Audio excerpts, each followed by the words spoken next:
நண்பர்களுக்கு வணக்கம். இன்றைக்கி நம்ம மைதா மாவு வச்சு எப்படி வந்து கேக் வந்து செய்யுதுன்னு பார்க்கலாம். பார்த்திங்கன்னா 200 கிராம் வந்து மைதா வந்து எடுத்திருக்கேன்.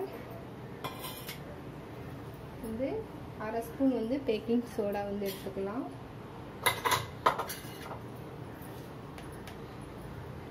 அரை ஸ்பூன் பேக்கிங் சோடா.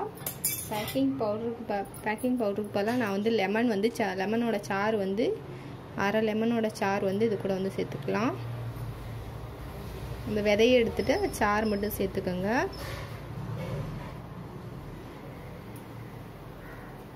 இந்த மாதிரி பொங்கி வரும்.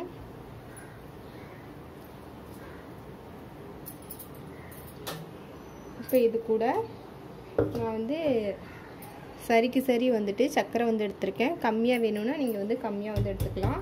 200 கிராம் வந்து சர்க்கரை, 200 கிராம் மைதா வந்து எடுத்திருக்கேன். இப்போ இது வந்து சேர்த்துக்கலாம். அது கூட நான் வந்துட்டு 2 ஸ்பூன் நெய் வந்து சேர்த்துக்கிறேன். இங்கே நெய்க்கு பதிலாக பட்டர் கூட சேர்த்துக்கலாம். பெரிய ஸ்பூன் கிட்ட 2 ஸ்பூன் நெய் சேர்த்துருக்கேன். இது கூட கொஞ்சம் போல உப்பு சேர்த்துக்கலாம். கொஞ்சமாக வந்து உப்பு சேர்த்துக்கலாம். இப்போ இது கூட வந்துட்டு தயிர் வந்து ஒரு சின்ன ஸ்பூனுக்கிட்ட பாருங்கள், சின்ன ஸ்பூனுக்கிட்ட 3 ஸ்பூன் வந்து சேர்த்துக்கிறேன்.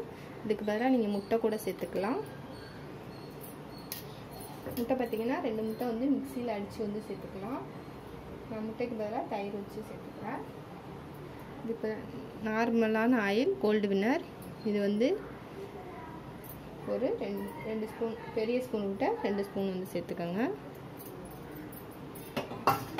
இப்போ வந்து பால் சேர்த்துக்கலாம். இப்போ பால் சேர்த்து கொஞ்சம் கொஞ்சமாக வந்து கலந்து விட்டுருங்க. நான் என்றைக்குமே பார்த்திங்கன்னா கப்பளவு வந்து நான் வந்து சேர்க்க மாட்டேன். ஏன்னா அதிகமாகிடும், கம்மியாயிடும். பால் அந்த அளவு வந்து சரியாக வந்து தெரியாமல் போயிடும். கேக் வந்து அவ்வளோ நல்லா வராது. அதனால் வந்துட்டு நான் எப்போவுமே இந்த மாதிரி வந்து கொஞ்சம் கொஞ்சமாக ஊற்றி தான் கலந்துப்பேன். நமக்கு தேவைக்கு ஏற்ற மாதிரி வந்து நம்ம ஊற்றி வந்து கலந்துக்கலாம். கப்பளவு தெரியாதவங்க வந்து இந்த மாதிரி வந்து பண்ணிக்கலாம். இப்போ வந்து எல்லாத்தையும் நல்லா வந்து கலந்து விட்டுக்கலாம்.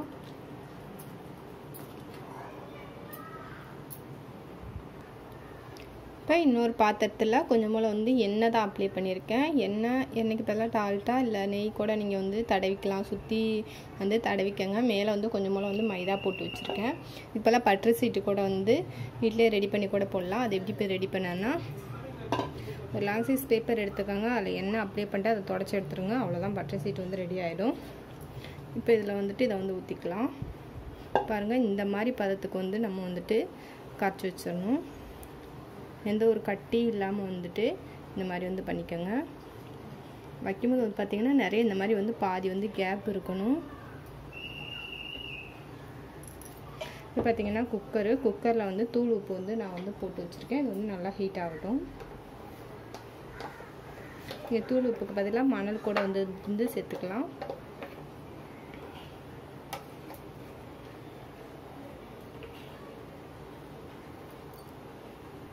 பாருங்கள், நான் வந்து உள்ளே வந்து வச்சிட்டேன். இல்லைன்னா வைக்க கூட வந்து ரொம்ப கஷ்டமாக இருக்கும் சூடாக இருக்கும்போது.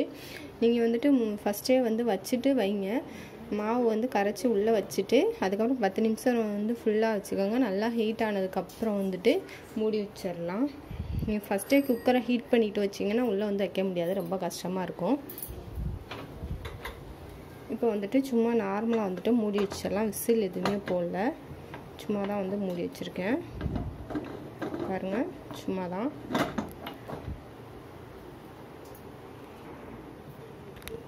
நான் வந்து டைட் பண்ணல, சும்மா தான் மூடி வச்சுருக்கேன். விசில் எதுவுமே போடாதீங்க. இப்போ வந்துட்டு சிம்மில் வச்சிடலாம். சிம்மில் வச்சுட்டு வந்து 3/4 மணி நேரம், அதில் வந்து 1 ஹவர் வந்து இருக்கட்டும். வெயிட் பண்ணலாம். இப்போ 3/4 மணி நேரத்துக்கு மேலே ஆயிடுச்சு. கிட்டத்தட்ட பார்த்திங்கன்னா எனக்கு 1 ஹவர் ஆயிடுச்சு. வந்துட்டு பாருங்கள் எவ்வளோ நல்லா உப்பி சூப்பராக வந்துருக்குன்னு. இந்த மாதிரி கத்தி ஏதாவது வந்து உள்ளே வந்து விட்டு பாருங்கள். இந்த மாதிரி ஒட்டாமல் வரணும். வந்து ஸ்டவ் ஆஃப் பண்ணிட்டு ஒரு 10 நிமிஷம் வந்துட்டு ஆற விட்டுறலாம். பாருங்கள், நான் வந்து வெளியே எடுத்துட்டேன்.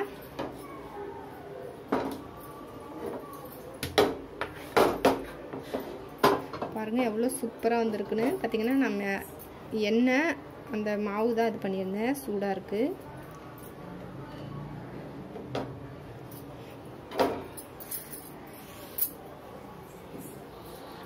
சும்மா டெக்கரேட்காக வந்துட்டு இந்த பழம் வந்து வச்சுருந்தேன்.